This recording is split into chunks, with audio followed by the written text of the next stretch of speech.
upon a time, there lived a most beautiful and kind young girl. But fate had not been kind to her, and she led a most unhappy life. For you see, her mother had died when she was still a baby, and her new stepmother was most cruel and unkind, forcing the young girl to do all of the housework without ever offering to help. The wicked stepmother had 2 daughters of her own, and unfortunately, they seemed to have inherited all of their mother's laziness and meanness. Cinderella.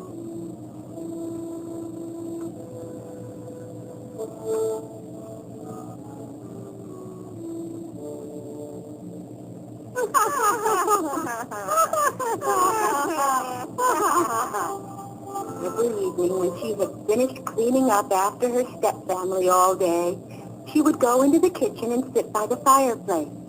The warm glow of the fire seemed to relax her and renew her strength after such a long, hot day. But her sisters laughed at her and began to call her Cinderella, because her clothes were always flecked with the ashes of cinders from the fire. But even though her clothes were ragged and her life was filled with misfortune, Cinderella's lovely smile always shone through, and her sisters were very jealous of her beauty. One day, a courier from the castle delivered an invitation to a grand ball to be hosted by the handsome young prince of the land. It was to be a gala and festive affair, and to it was invited every young girl in the kingdom. The stepsisters immediately began to squeeze into their finest gowns and put on layer after layer of rouge and lipstick.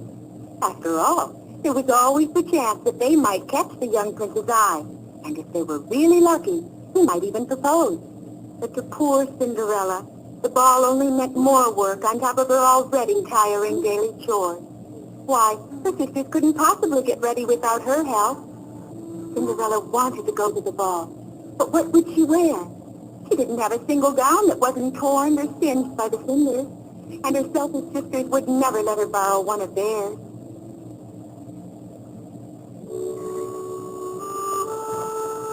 The stepsisters left for the ball with not so much as a word of thanks to Cinderella for her help in getting ready. And as usual, Cinderella was left alone to clean up after them.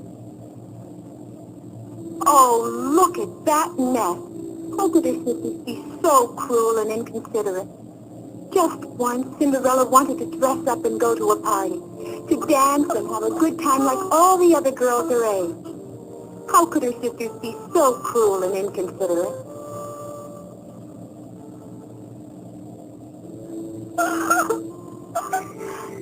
But suddenly, from out of nowhere, Cinderella's fairy godmother appeared. Why are you crying, Cinderella? I'd like to, you'd like to go to the ball too, isn't that it? Uh-huh. Well then, dry your tears. I think I may be able to do something about that here. The fairy godmother led Cinderella outside and selected a large, ripe pumpkin from the garden. And when she touched it with her magic wand,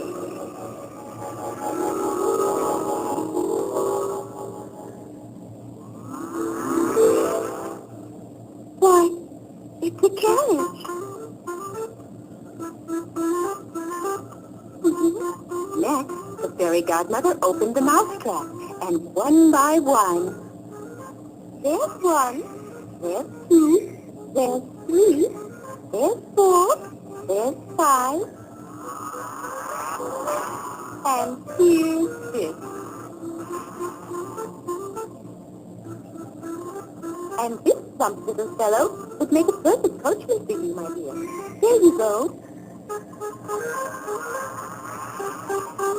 Oh, And now it's your turn, Cinderella. Are you ready? Uh-huh. For Cinderella, a gown of silk and velvet. Oh! Oh! Oh! Oh!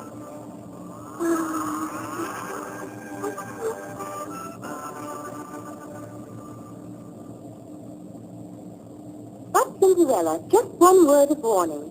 You must return no later than 12 midnight. When the clock strikes 12, your coach, horses, and gown will all return to their original form. Don't forget now. I won't. I'll be sure to be back by then. Have a nice time, dear. And so it was that Cinderella set off for the ball, escorted handsomely by her mouse coachman and pumpkin carriage, and wearing a beautiful silken gown and sparkling glass slippers.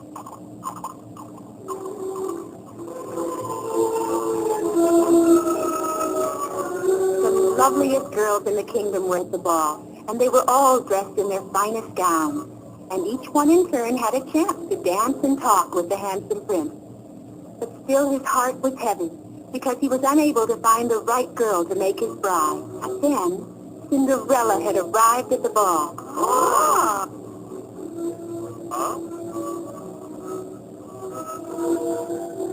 As Cinderella made her entrance, all eyes were turned in her direction. Never had the prince seen anyone so lovely.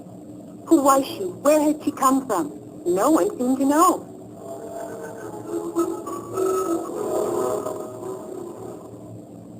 Please. Yes. They danced and they danced, losing all sense of time and place.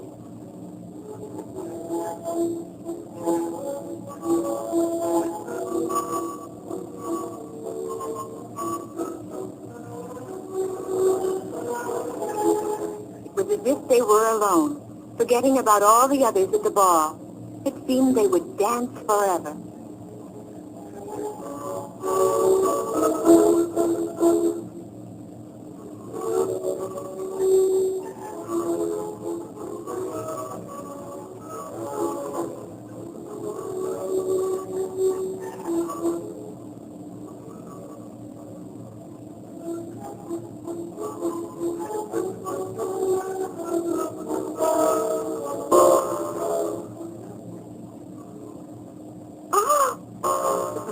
Midnight. Cinderella had lost all track of time. What is it? Wait! Come back! Wait! Stop her! What? Huh? Stop! Please wait!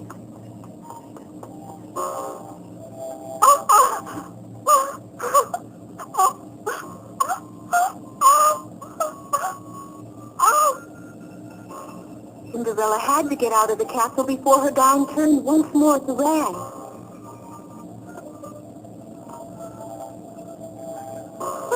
Hurry, please. It's about to strike 12. Oh? Wait! At least tell me your name. It was just as her fairy godmother had warned. As soon as the great clock in the castle tower struck for a 12th time, the pumpkin, mice, and gown all were changed back to their original form. Only the precious glass slippers remained. It was all the prince had to remind him of her. Hear ye, hear ye! Our king hereby proclaims that his son the prince shall marry the first maiden, whose foot shall fit the glass slipper found at the ball. The king's men carried the glass slipper from house to house, and each girl in the land took her turn at trying to squeeze into the slipper, but to no avail. It was just too dainty for their big feet. Eventually, the slipper was brought to Cinderella's house. Look out! Finally, it was Cinderella's turn.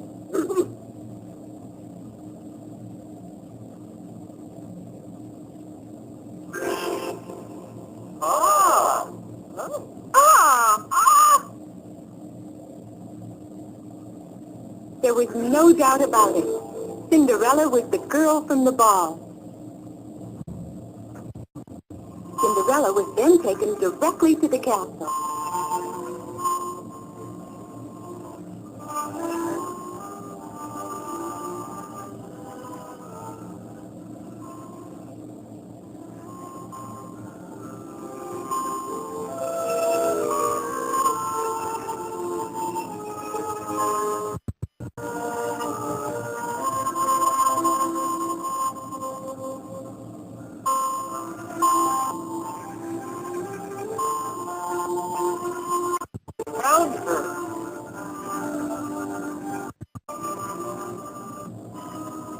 handsome prince had at last found his true love. And their wedding was proclaimed throughout the land.